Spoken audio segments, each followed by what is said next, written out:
Hi, I'm Peter Paul Vercillo Jr. Where did the Peter come from?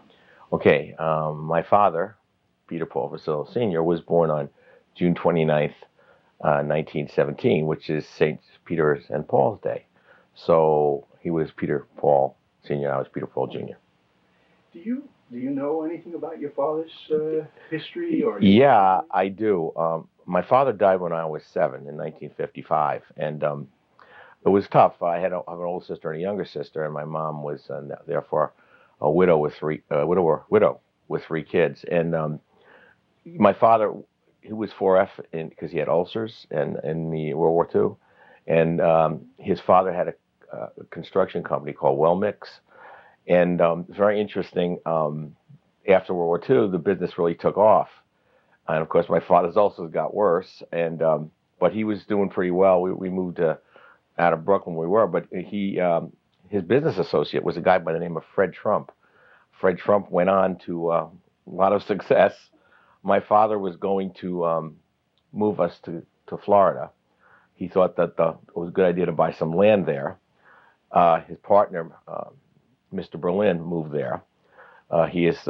We've recently heard. We saw an article in the Florida paper there. He's 80. He was 89. He must be about 90 now.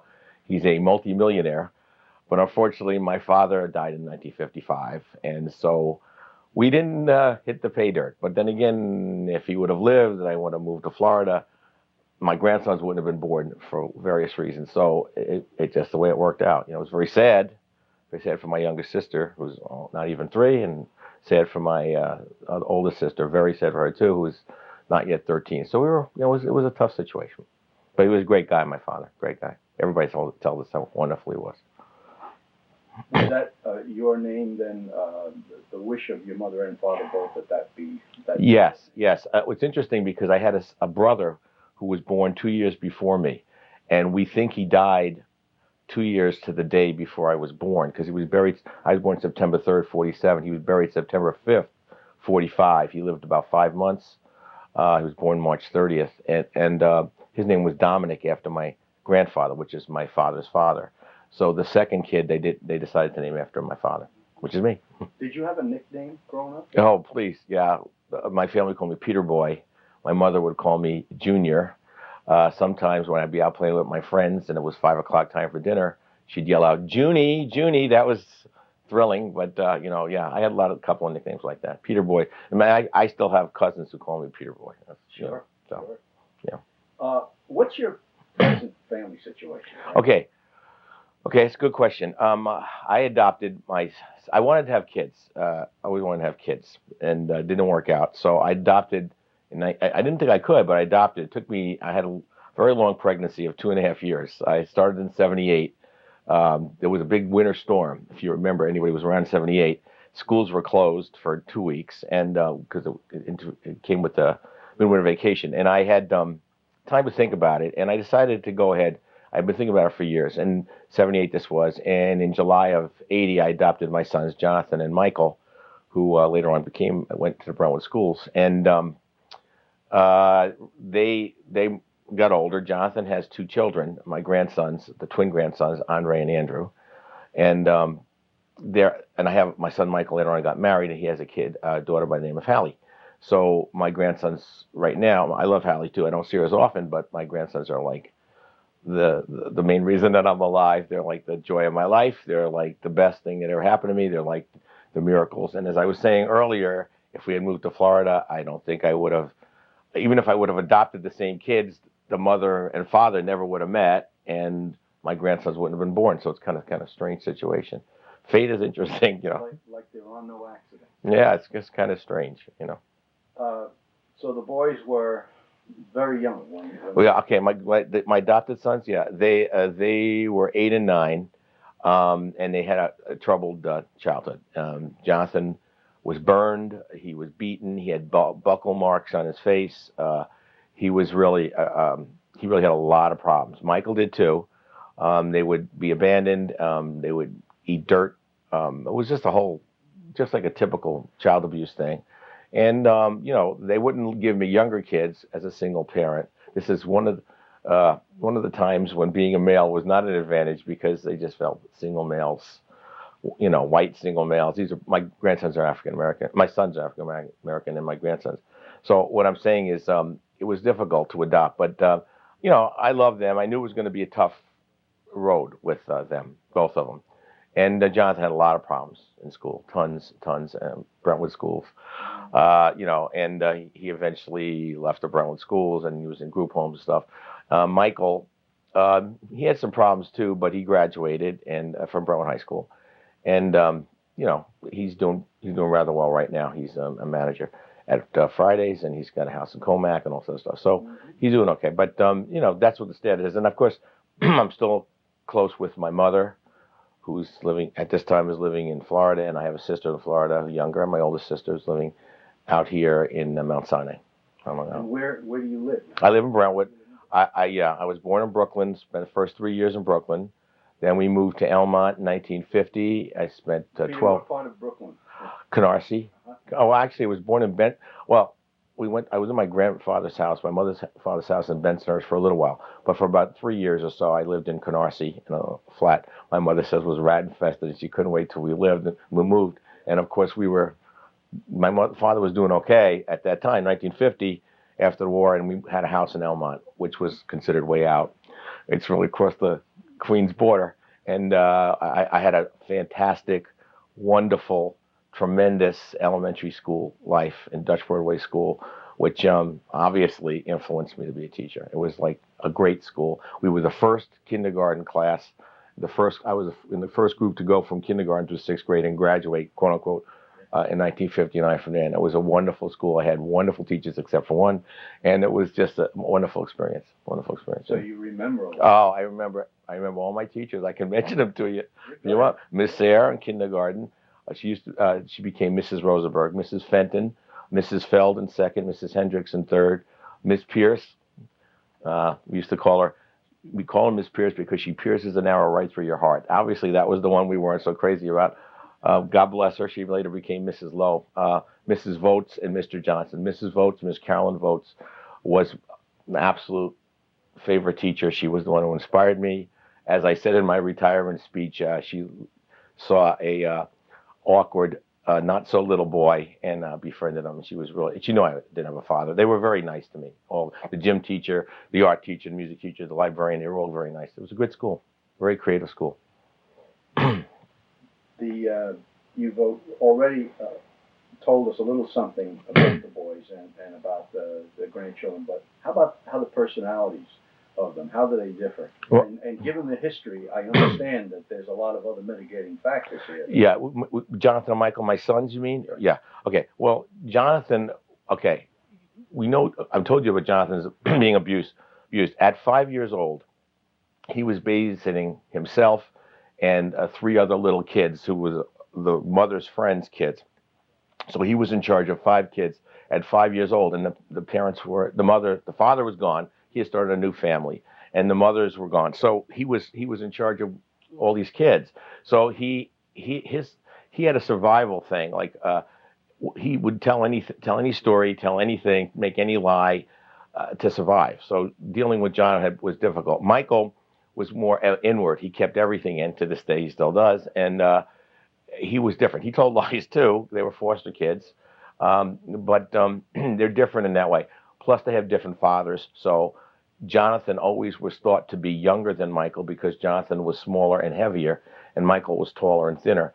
Michael was thought to be older. So that was good. But they were 10 months apart. They were very close in age. And so it was difficult. And, we had some good times. I like to call them Father Knows Best moments. We did have that. And that we went on a lot of trips and stuff. I loved to travel even before I adopted them. So we did do that. And they had some good experiences, I think. It's hard for Jonathan to get over the hump, and hopefully Michael has gotten over it. I'm not, it's up to him. I don't know what's in his head. Now, are you living alone at this Yes, time? I am. Yeah, I am. My grandsons. They're all gone. Yes. My grandsons come over almost every vacation. They've come over on every weekend, although the weekends have been shorter as they've gotten older. I see them in summer, and they're just great. Christmas, Where are were some of your earliest memories formed? Were they from Brooklyn? Yeah, I remember when I was 3 years old in Brooklyn. I remember a kid named Steven who tried to kick me off my tricycle. I remember my cousin Celia coming over with my sister Lucille and us cutting up worms in the rain. And I remember the day we moved from the place in Canarsie, and that was 3 years. I was 3 years old. Then we moved to Elmont, and of course my father had a movie camera. So right from 1950 on, we have pictures of us growing up. Yeah. Tell me about Mom. Okay, my mother. That's a good question. My mother, she's going to see this tape. Let me see. Hi, Mom. Sure is. My mother knows what I'm going to say. No, my mother was one of 8 kids. We were very close to the Esposito family. That's my mother's family. My mother, there had been 6 boys born that lived before my mother. There was a girl I had named Josephine who died when she was like 2 years old or something. But so we don't consider her, but she obviously was part of the family.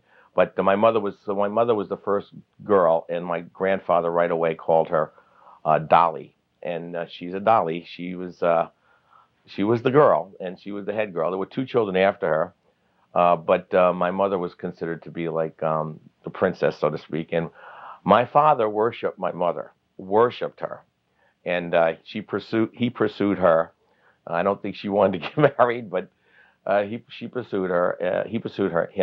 He pursued her. Excuse me. And what happened? They got married, and my father treated her very well, very well. And she enjoyed it. She enjoyed her house, and she enjoyed her family until, unfortunately, he died, which was very sad for everybody. What did your mother like to do? My mother, she liked her friends. She had a canasta club. Those women. She's still friendly. God bless her. With 2 of them, they're still there. The other ones have all passed away. She liked family. We're very an Italian American family. Napolitan. We're from Naples, Napolitano family, and we were very into family, very into parties. Since we lived in Elmont, we had all these parties. My mother was throwing New Year's, Christmas, birthdays, everything. We did. That was really wonderful, and hopefully, I've been doing that with my kids and my grandkids. And she liked that. She liked going out. She liked she liked being around her brothers. She liked being the center of attention. And we knew that growing up with my mother.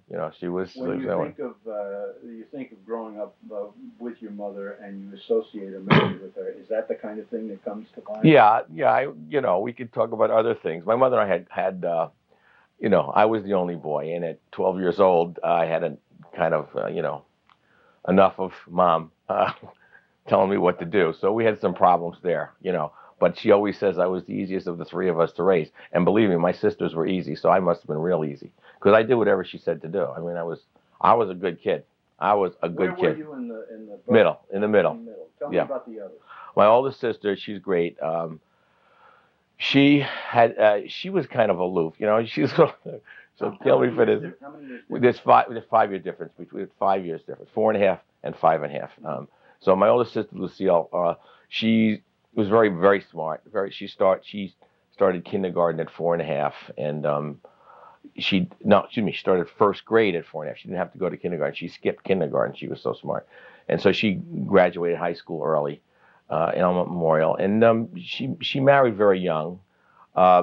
She raised 4 great kids, super smart kids, all doing well. Hopefully they'll stay that way. She divorced her husband after about 31 years or so. They had some problems. But she's remarried just a year now, and she's blissfully happy to a great guy. And, so she's doing really well. She's a little like my mom.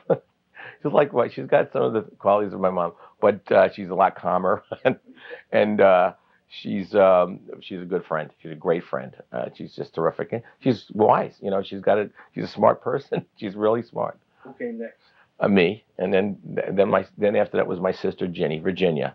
She's the baby, but she's great. We used to hang out together. Lucille used to be talking on the phone when my mom was at work. My mom had to get a job at the doctor's office, Dr. Brody's office down the street, and so at night Lucille would sort of watch us, but Ginny and I'd be playing around. Lucille would be downstairs. We'd be having fun. I mean, Ginny and I are really close. How many years after you was your sister born?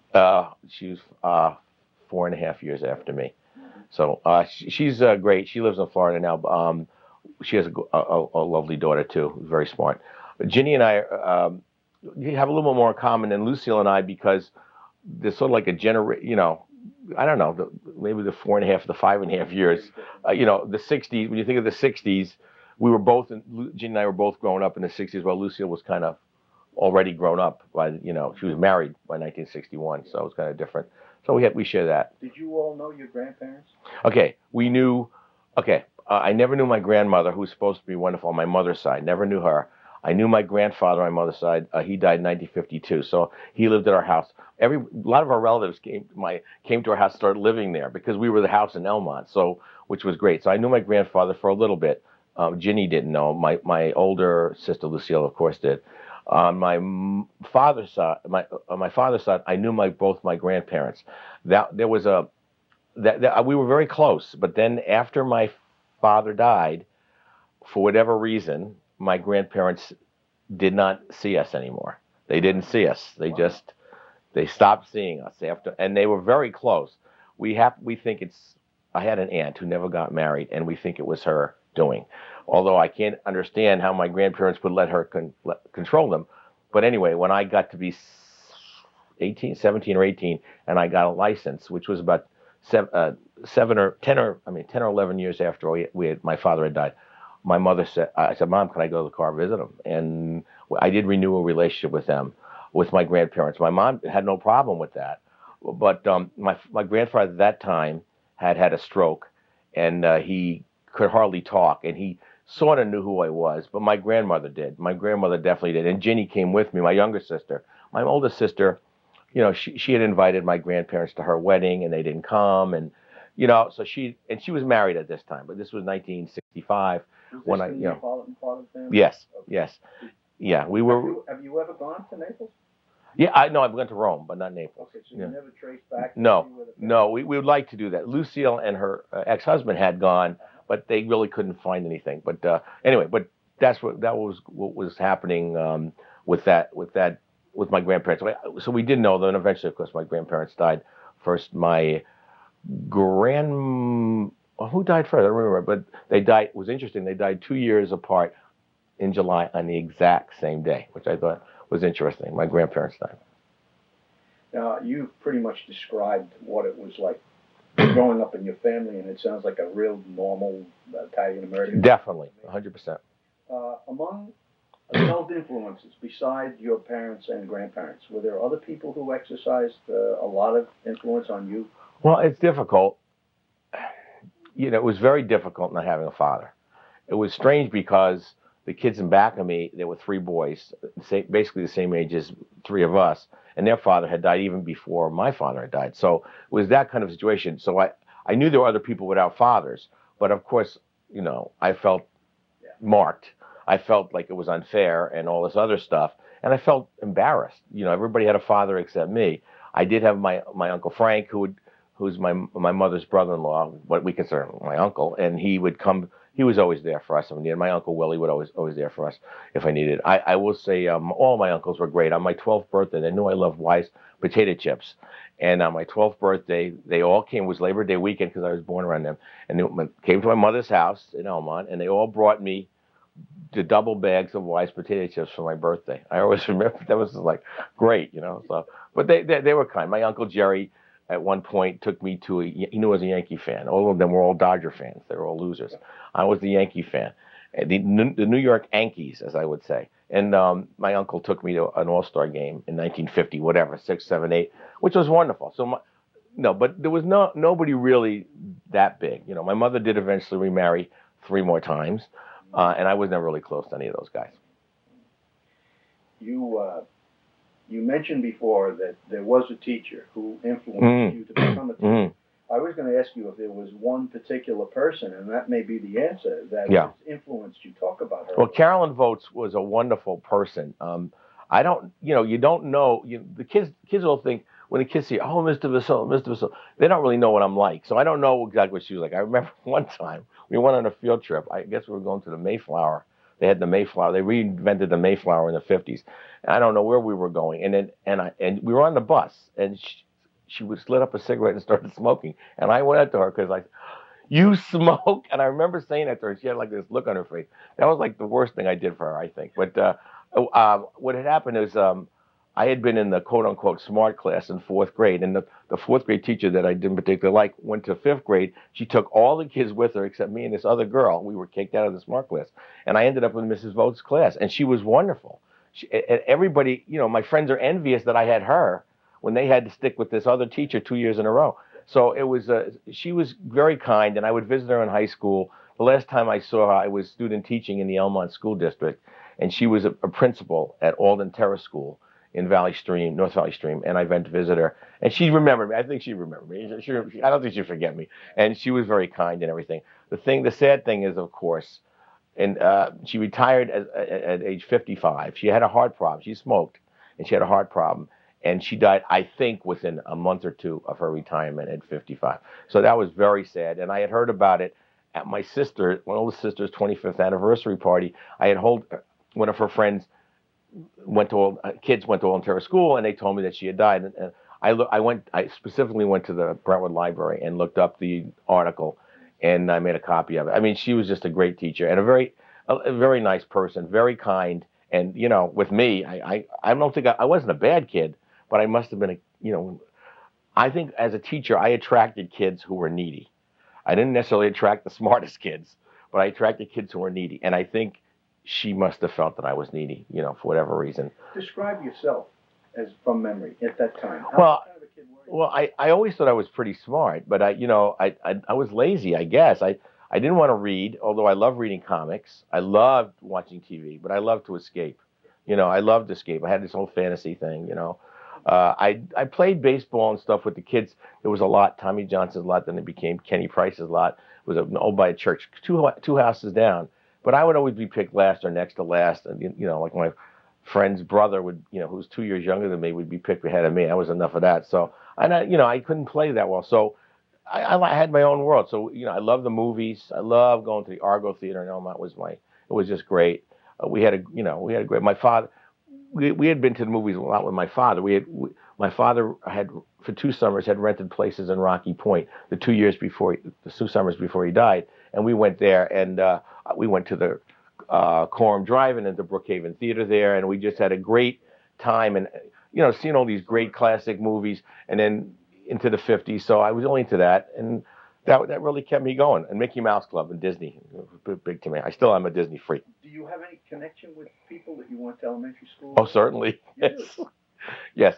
In second grade, I met my friend Buddy Tasconi, and Buddy Tasconi, and I have a third grade, my friend Richard Willing, and Buddy and Richie and I still go to dinner about once a month, all the time. I have a friend named Eddie Adler who I haven't seen in many years, but I'm friends with his mother. His mother's, up there too. So, I do keep in touch with them. And of course, in high school, I have friends from high school, from Comac High School and from college. Your first paying job, remember it? Yeah, I worked at Paul Bunyan Day Camp. They took the bus met. I don't know where the heck the bus met, actually. We met someplace, and then we would go to Sunken Meadow. And it was fun. It was a very nice, but you didn't get paid every week. You got paid at the end of the summer. Okay. Mm-hmm. And so that was kind of fun. I did that for 2 summers. Yeah, as a counselor. And we worked with the kids. It was great. It was great. You mentioned your mother was a party animal. So if I asked you what was the most important holiday in your families, would you have an answer? Yes. Okay. Yeah. Well, without a doubt, Christmas. But we celebrate everything: Easter, Halloween, Thanksgiving. We had a lot of stuff. Christmas is the big thing. It was really a big thing. My mother was my mother was a party animal, but she wasn't a drinker. She never drank. She never smoked. Yeah, I know what you. I just you had a lot of fun. Parties, family yes, fun, my mother was into that. Excuse to have family over. My father went with it until he died. Went with it. Now that you're retired, the answer to this might be different, but you can tell me if it's the same or different. Are you a morning person or a night person? I never really never knew. Uh-huh. Because I could get up early in the morning and just look at the trees, and it's great. And I can stay up late at night doing stuff in my study or watching TV. So I think I'm not a 3 o'clock to 7 o'clock person. That's the time I would attempt to sleep. So, in that area. I don't know. I really don't know. You have a favorite season? Yeah, it used to be summer. And I had a friend who used to say it was Charlie in Guardia. He would say that spring was his favorite. Oh, that's sissy, you know. But I like spring the best now. You know, well, although we didn't get to this yet, but I have a home in Colorado, and Colorado in the summer is great. So you know, so I'm just saying. So there's a lot of great. I like all the seasons, but you know, but spring is probably the best. That's why you still live here. Yeah, yeah. I love on. Yeah, it's really true. Tell me about aromas that tweak a memory for you. Chocolate pudding. My mother cooking chocolate pudding in the house in Elmont. I remember that. That's for sure. And my mother's sauce. Oh, she makes a terrific sauce. She still does it for me. I still have frozen sauce in the refrigerator. She makes a great sauce. She says she doesn't do it as well, but she does. The smell, and we would do sauce on bread because we were all so thin. You know, we take the bread and dip it in the sauce as it was being cooked. That was sauce on bread.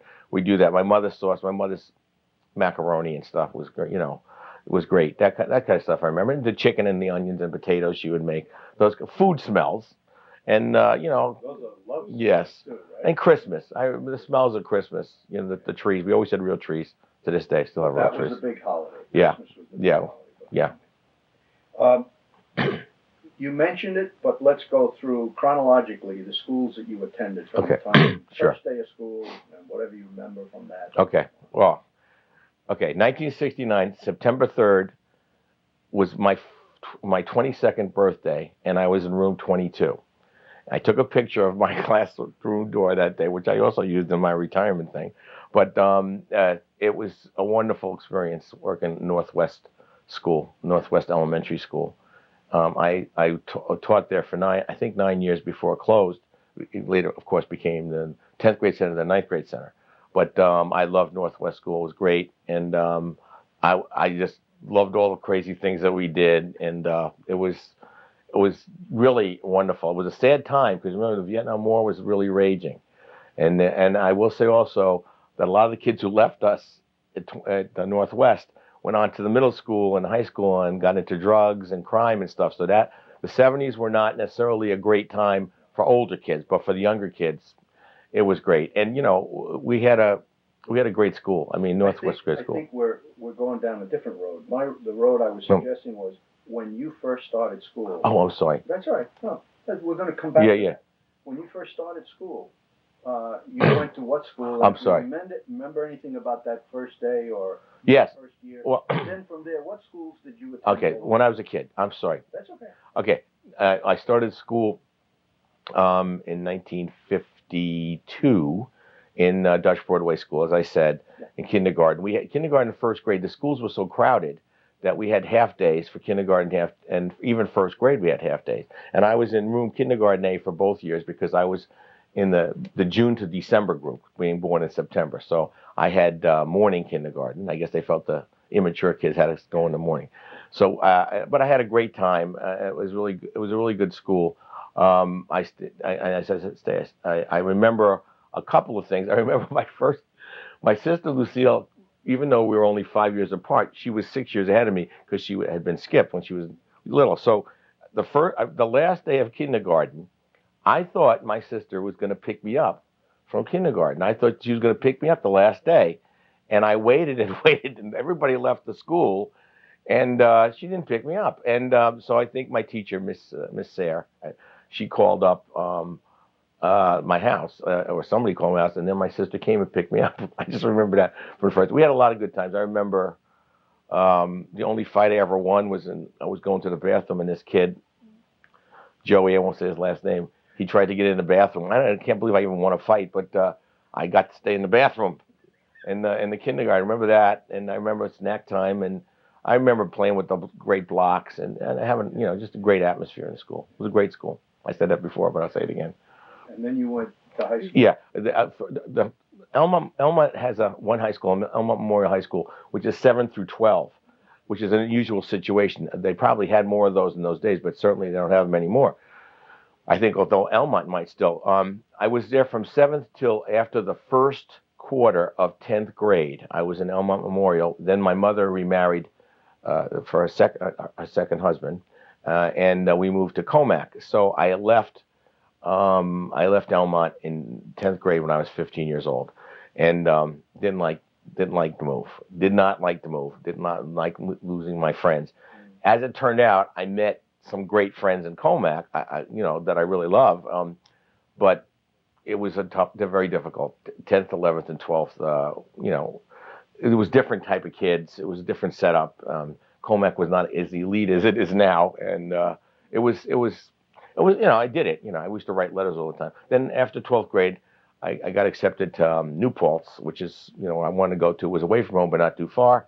And it was a quote unquote teacher's school. It wasn't teacher's college anymore. It was teacher's school. So I went there, and I spent 4 years there. Hated it, but it was a means to an end. I was the only person who hated New Paltz, but I made great friends there. All of them loved it, and I just hated it. But I graduated there, so that was the main thing. With a BA? BA, correct. BA. And then where did you do your graduate work?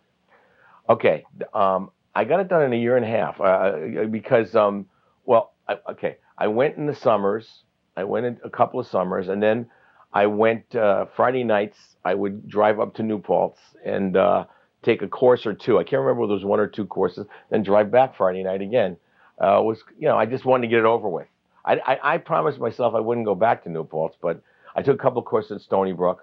So within a couple of years, maybe it wasn't a year and a half, it was certainly by my third year of teaching, I definitely got my master's, and that was, then I just did the in-service courses and a couple of things after that. So you were actually doing your graduate work while you were teaching? Yes, I wanted to get rid of it, When did you come to Brentwood? What year, and why Brentwood? Okay, 1969 is when it came. I had a couple of places that I wanted to go to. Brentwood was the place I really wanted to go to because it was integrated. I didn't want to go to an all-white school. I was a product of the 60s, and I wanted to work with all different types of kids. That was the one thing. I would have possibly taken a job in Elmont. They did offer me a job after I accepted Brentwood because it was my alma mater. I would have possibly done that. But I like very much the Brentwood schools, and I started in '69 under Louis Latito, who was very nice guy, very nice man, lovely wife, and it was a great school. Who interviewed you? Or was there an interview? There was an interview by Mr. Nannini, Dr. Nannini. He interviewed me up in New Paltz with a lot of people, and I got invited to come down, and I went to Northwest, and I remember it was a chaotic day. I was nervous as anything. It wasn't chaotic. I mean, the school was so crowded. There was like 1,100 kids in the school. Yeah. Hard to believe, but we had, really a lot of kids. And do you remember any of the questions that were asked of you during the interview, or any of your responses to anything? Not specifically. I remember it was like I would say yes to just about everything. So the tone of the interview. Mr. Latino made it easy. He was a very nice. He's still a very nice person, very good man, and I think he saw that I was interested. I mean, I had worked with kids when I was in college. I think he understood that I wanted to be there.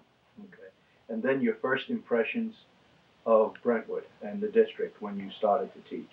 Okay, well, I lived in Comac with my mom for a year and a half. In my second year, I moved into an apartment in Brentwood. But I really liked the kids. They were great. The kids were so enthusiastic. You can really remember your first class. Everybody says that, at least on the elementary level, high school, I know. But the kids were terrific. They were funny. There was a couple of discipline problems. I had one boy who wasn't a discipline problem. He was 13 at the end of fourth grade, which was kind of, he was supposed to be maybe 10, So that it was a great collection of kids, and it was a good year to start. There were some very below level kids, very below level kids. But we had, it was really great. And I used to go to church. I think it was a church in Comac, but I would come sometimes to the church in St. Luke's because that was where the kids were. I just want to see them. And then the thing was, I didn't like Friday so much. I liked Monday because I wanted to come back to school on Monday. That changed after a while, but I just couldn't wait to get back. Who were some of the people you worked with? Okay. Well, my best friend who who later became the godfather for my son Michael and his wife too, Irene, was Roy Ferrantino. He started the same year I did. He was a year older than I did. He had school in Iowa or something. He had worked there, but he was good. He was a good friend. And Mary Pat Lyons, great friend, great supporter. She'd been there a couple of years before I was. So we sort of became really good friends, and we did a lot of things together eventually. But there were other people there. I mean, that you would talk to Jeanette Litz, the late Jeanette Litz, she was a very nice person. She would always say something complimentary to me. There was, the Susterans, Sheila and Letty Susterin, very nice people, and on and on. There were just some great people there. Frank Scavone, Carson Russell. There were some really very good people. Christy Tadaldi, I forgot about her. Great people there. Did you always teach the same grade? Well, I wanted to teach fifth. That was what I wanted, because Mrs. Votes, the teacher that I liked, was in fifth, and I wanted to teach fifth. So they put me in fourth, and they put me in sixth. It wasn't until I got to Twin Pines later on that I finally taught fifth grade, which I basically stayed in. So, I taught fourth and sixth. I like sixth better than fourth. I like fourth, but I like sixth better. I like the older kids a little bit better. Were there, along the way, besides the classroom assignments that you had, were there other projects that you got involved in? Yeah. There were two things that I'm really specifically proud of, and I really am. One is we did a series of 10 plays. These were big plays. They became known as the sixth grade play, but eventually, the first couple of years, we had fourth, fifth, and sixth graders in it. I think even eventually, they eventually became sixth grade plays when we were in Twin Pines. There were these big productions. Okay, when I was in Dutch Broadway School, when I was a kid, they had these big shows every year. And when I became a teacher, I wanted to do it. So I would write these plays. I wrote, for 10 years, I wrote a play, and we used popular songs, and the kids would sing them, and they'd dance, and there would be stories, and they'd be timely stories. Or like one year we did about the bicentennial, and one year we did Scrooge 77, and one year we did a story about people blowing up plants and stuff. Believe it or not, it was funny. We did all these kind of fun things, and and this went on for 10 years, and we were very proud. I worked with Mary Pat Lyons and Roy Ferrantino, and Roy Ferrantino was fantastic with the special effects he would do. I would say, we need a balloon to rise up. People in a balloon, we do that. We need a dinosaur to come out and shoot smoke at his mouth. He would do that. We need a superhero to fly across the stage. He was unbelievable. So that worked out well. We had so those 10 years, those 10 plays, the feelings we had doing those plays, the good feelings we had were great. Excuse me 1 second. Sure. When kids are in the performing arts, it does wonderful. Oh, it's wonderful. It was great. And you had all the kids in the play. Whoever wanted to be in it could be in it. It was hard choosing which kids would be the leads, but everybody who wanted to be in the play could be in it. And it was just a great thing. The other things that we did were these camping trips. And these camping trips I am super proud of, too, because it was fun, but it was science, and the kids were away from home. We went out to Camp Blue Bay, Camp Tecawitha, and Camp Edie. These 3 camps, we did these, again, with Roy Ferrantino, other teachers, too, Lenny Seiden, Art Hanisch, other people went to, but Peggy Sheehan. We went out to camping for 4 days. Originally, I think it was Wednesday to Friday, but then it became Tuesday to Friday. The kids would plan everything. There'd be schedules. The kids would do all the cooking and the cleanup, and we have all these dittos. I still have the packet of experiments, and we have fun. It was great fun. And kids would come to me and say, "Oh, I remember the camping trip. I remember the play." So those 2 things are the things I remember. Plus, in my class itself, I love holidays. So every holiday had a meaning. After I bought my house in Brentwood in 1975, for the first couple of years, I had Christmas parties at my house. And then in June, I had class barbecues where the parents would come too. Then after a few years, I started saying, you know what, Christmas is bad enough for me as it is. So then it became the Halloween party with the Brentwood butcher coming to the house and scaring the blankety blank out of the kids. And that was always a highlight of the school year in October.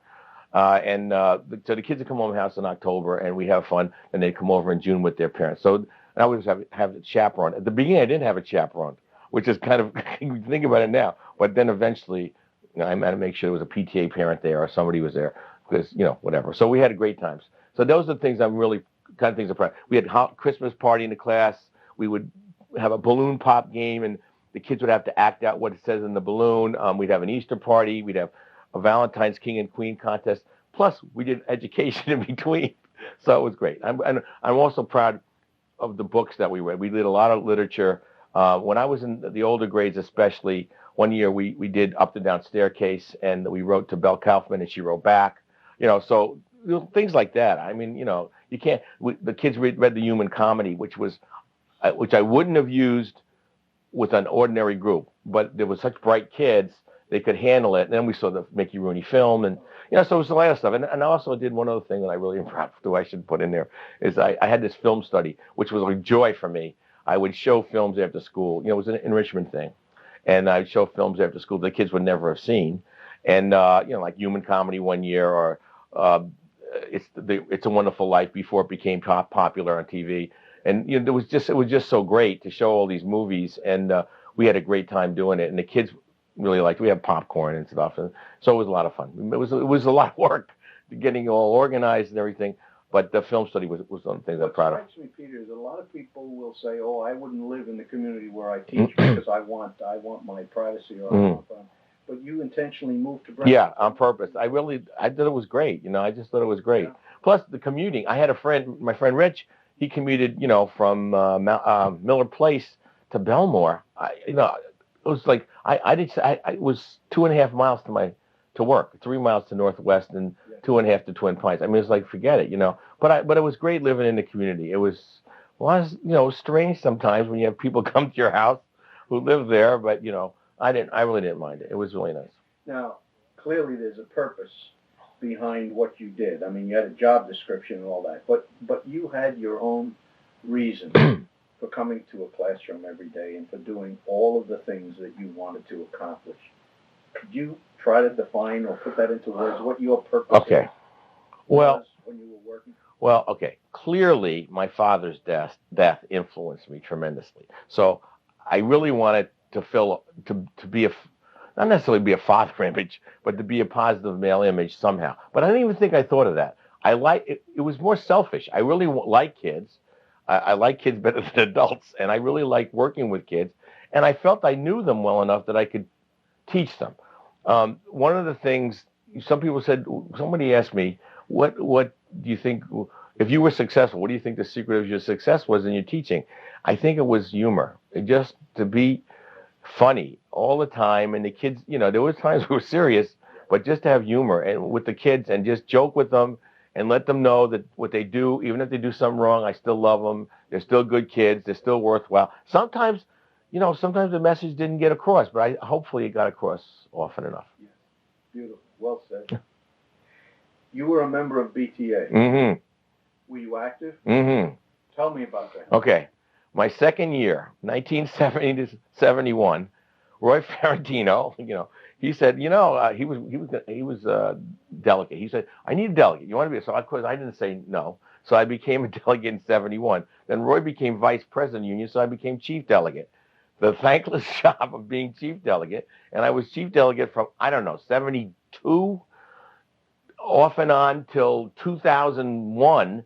With a couple of years, Beverly Carpenter took it over for me for a little bit at Twin Pines, and then eventually Claire Geraci took it over at Twin Pines also. So I was a delegate for 33 of my 34 years, and I figure about 28 years I was chief delegate for the union. I believe in union. I believe very strongly in it. But that was an interesting job. Worked with Les, Jack Zuckerman, and Les and Joe. I'm sorry. And you were there during the DiPietro administration. Yes, correct. Were there times was there a time, as attorneys would say, did there come a time when you needed the help of the organization? Definitely, yeah. Okay, there was 2 times.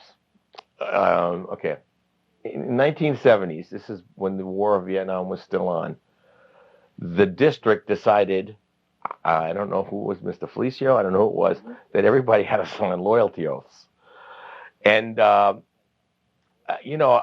Roy and I didn't think that was right. We just didn't think that, and I know everybody in our building signed it, except Roy Ferrantino and I. Maybe Jeanette didn't. I don't even know, because she didn't want to be bothered. But it was just the 2 of us. And I remember that, and the union, Jack Zuckerman said, don't worry about it. They can't make you sign this thing. And we sort of thought that, and plus we were both from the 60s, so no one's going to tell us what to do, well, to a degree. So that was a little dicey. And then one time, one principal and I had a disagreement the day before my observation. Foolish me, had a disagreement with this principal. And the next day on my observation, he didn't like my observation. My only negative observation. What a coincidence.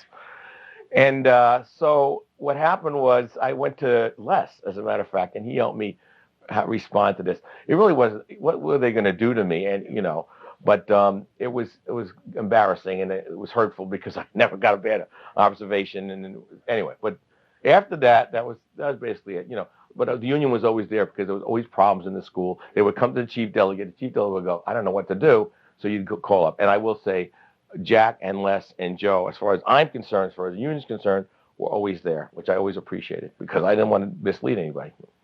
How about some of, let's refer to them euphemistically as lovable characters that you've met along the way? You don't mean students, do you? You mean? No, I'm thinking of colleagues, people that you worked for or worked with. Well, that stand out. If you want to go there, okay. If you don't want to go, no, it's. Well, I love Len Seiden. Len Seiden, who's now, as I speak, in a nursing home in Maryland, Silver Spring, Maryland. He was a really good friend. He wasn't a character, but he was funny. He was a really good friend. He was older than I was, a little younger than my mom, as a matter of fact. And we bonded, and he was, to tell it like it is. He had diabetes, and it's funny, I got the diabetes right after. Not a religious guy. He was, he was the Yankees, but he wasn't the Billy Martin Yankees, and I really liked him. And then as a kid, I liked Johnny Crawford. He was in the Mickey Mouse Club, then he was on the Rifleman. I liked those kind of guys, I liked John Kennedy until I knew what he was like, and forget that, So I really didn't have that many years. I mean, I liked the popes were, I'm religious, so I thought they were pretty good. Mother Teresa was magnificent, Of the books that you've read, is there one or a couple that you say those really were influential in your life? So Human Comedy definitely was. As I was mentioning them, I tried to share all the books that were influenced with me. I tried to share with the kids. As an adult book, Crime and Punishment by Dostoevsky was very important to me. I was like, people would say to me in college, "You read it?" I'm not that I'm so. In high school I didn't want to read that much, but yeah, I really like that. Man-Child in the Promised Land by Claude Brown. I mean, boy, that wakes you up. A middle class, Caucasian kid. I mean, not that it was a great book. It was just a waking up book. You're talking about influencing me. There are a lot of books that I loved. When I did Walk Two Moons, it was a kid's book by Sharon Creech, and the kids loved that book so much. I got so much enjoyment out of teaching that book because I'd always save it for the spring because they just loved that book so much. So there are different things like that, whether I use them for school or not. Hopefully this will be seen by new teachers or at some point people who might be thinking of becoming a teacher. Is there anything in the way of advice from your experience that you would offer to somebody who today is thinking of going into? No, it's a great profession, but you really have to like the kids. I mean, you really have to like the kids. If you're doing it for the money, and when we started, we didn't do it for the money. Not that we were so wonderful, but we didn't do it for the money. Now people think they can do it for the money, which I think is a problem. Number two, if you have a good administrator, you really should, work for the administrator. If you don't have a good administrator, that's a different story. That could be a problem. But, remember the administrator has to do certain things, so you should really be aware of that. I think stick to the union. The union is so important. It's giving you your rights. But also, try to put the humor in it. Try to laugh with the kids. Try not to talk down to them too much. Try to understand where they're coming from, because they're coming from all different places, and then they all have these burdens, and they all have these things that they have to get through, and it's really difficult. You can't always do that, but you got to remember that. And the other thing is the low achieving kids, you have to treat them at least as well as the bright kids. I remember in my classes, I would get at the beginning of the school year, the bright kids were looking at me like, wait a minute, why are you talking to me that way? I'm not one of those kids. Because everybody should be treated equally. I really feel that way. If the bright kid's talking or the not so bright kid's talking, they should be treated the same way. And I always felt that way about that. And I felt that some teachers sort of like pampered certain kids, and you shouldn't do that.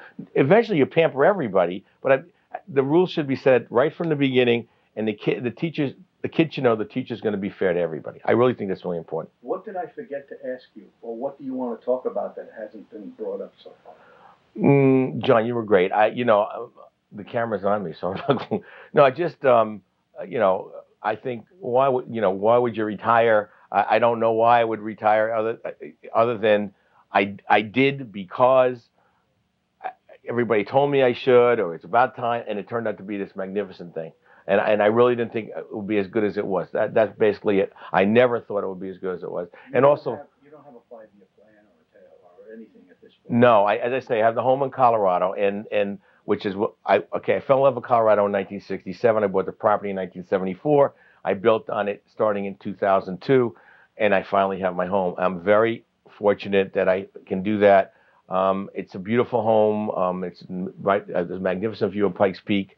It's 9,000 feet above sea level in the clouds, and it's just wonderful. So, I have that, and it makes sense to use it. I know as this is going on, I'm 56, and I can hardly move now. I mean, can you imagine it would be like 10 years from now? So it was a good thing to do, and I didn't think so.